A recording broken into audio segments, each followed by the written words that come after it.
इस वीडियो में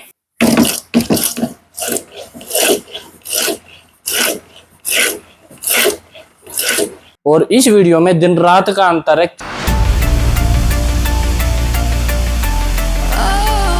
क्योंकि हमने अपना माइक यहाँ पे अटैच किया था और जब हमने फर्स्ट वीडियो में हमारी बाइक को आगे की तरफ पंच किया था, मतलब अपना डिस्क ब्रेक दबाने के बाद हमने अपनी बाइक के आगे प्रेशर डाला, तो आपने देखा कि फर्स्ट टाइम पे हमारे बाइक में कट कट कट एक ऐसा आवाज थी कि कुछ ठुक रहा है।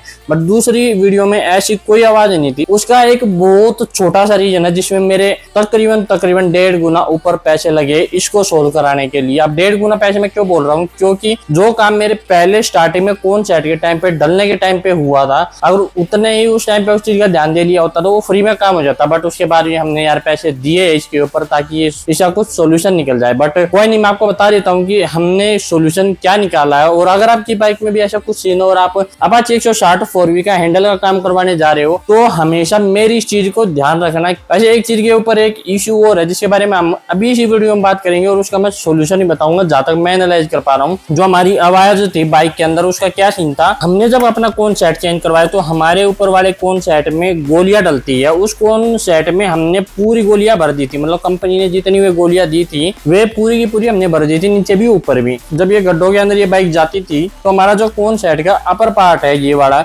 यहाँ पे वो आवाज आ रही थी टक टक टक टक की। अब वो आवाज इतनी ज्यादा थी कि जब हम इसको गड्ढों में और ज्यादा लेके जा रहे थे तो वो आवाज की फ्रीक्वेंसी बढ़ जा रही थी। अब हमने क्या किया, हमारा कोन सेट यहाँ से ओपन किया और यहाँ से हमने एक गोली निकाल दी। ये कोन सेट हमने पूरा हैंडल निकाल के देखा कि नीचे वाली गोली या ऊपर वाली गोली में से कोई कम तो नहीं है, बट ऐसा कम नहीं था।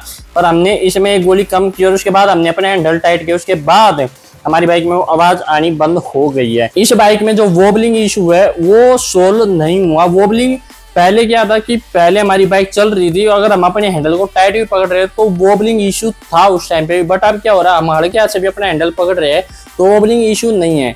पर जब हमें इस बाइक को एक स्पीड पे लेके जाते हैं और अपन दोनों हाथ तो छोड़ने का ट्राई करते हैं तो वहां पे हमें वोबलिंग इशू देखने को मिल रहा है। उसका एक रीजन है कि हमारी बाइक में आपको पता है कि ये साइड व्यू मिरर हमारे बाइक में लगे हुए हैं। जब ये साइड व्यू मिरर लगे तो यहाँ पे एक वेट डला होता है दोनों तरफ, उस साइड भी इस साइड में। उस वेट का कहीं ना कहीं मुझे लग रहा है कि इस बाइक के साथ कुछ ना कुछ रिलेशन है। अगर वो वेट यहाँ पे होता तो हमारी बाइक का जो हैंडल वोबल कर रहा है वो हैंडल वोबल नहीं करता, क्योंकि यहाँ पे वेट ऐड होने से इसके अंदर कुछ तो डिफरेंस आया होगा। अब मेरी बाइक पल्सर में ये वाला कुछ मिरर मैंने नहीं लगा रखे और जो इसका वेट है इसी वजह से इसका हैंडल उतना ही लूज है जितना उसका अब हो रखा है, पर ये वाला हैंडल वोबल नहीं करता और वो वाला हैंडल वोबल करता है। उसका एक रीजन हम ये भी कह सकते हैं कि इसके अंदर जो साइड व्यू मिरर है ये बहुत हल्के लगे हुए हैं और जो इसके अंदर वेट था वो बहुत ज्यादा था। अगर इन दोनों मिरर का हम एक साथ जोड़ दे और इनके 4 गुना मिरर रख दे एक साथ तब जाके हमारे इस वेट के बराबर का वेट हो पा रहा था। बट अभी ऐसा कुछ नहीं है तो इसकी वजह से हमारा हैंडल वोबल कर रहा है। बट इसी कोई समस्या नहीं है, अगर हमारे के हाथ से पकड़ के चलाएंगे तो वो हैंडल वोबल हमें ज्यादा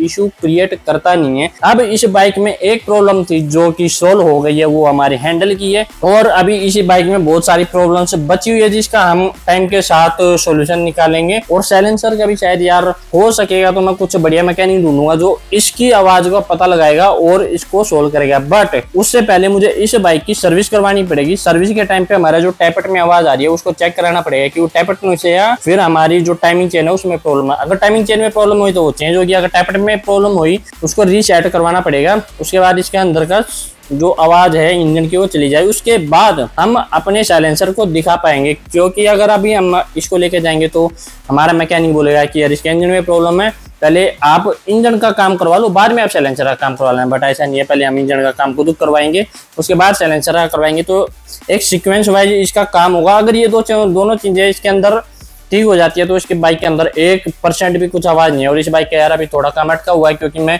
इसका सामान लेने जा नहीं पा रहा हूँ तो उसके लिए थोड़ा सा टाइम लग रहा है। चलो यार, मैं एक छोटा सा बस ये बताना चाह रहा था कि भाई अगर आपकी बाइक में हैंडल वोबल का इशू है और आपने जस्ट लेटेस्ट में कौन सेट चेंज करवाया तो उस टाइम पे आप ये सॉल्यूशन कर सकते हो और ये सॉल्यूशन कहीं ना कहीं काम का भी है। अगर मेरे में ये सॉल्यूशन नहीं हुआ होता तो कहीं ना कहीं इसमें नई गोलियां डलती और वो पैसा और ज्यादा एक्स्ट्रा लगता, तो उससे बेटर है कि आप एक गोली निकाल के और टाइट करके देख लो, क्या पता आपका सॉल्यूशन हो जाए जैसे मेरी बाइक का सॉल्यूशन हुआ है। चलो यार, अब आपसे लेते हैं विदा। You know that, like and share the video and subscribe the YouTube channel. और अपनी बाइक को ऐसे ही साफ सुथरी रखा करो यार। अपनी बाइक की मेंटेनेंस इतनी ही ज्यादा जरूरी है जितनी आपकी। तो बाय बाय।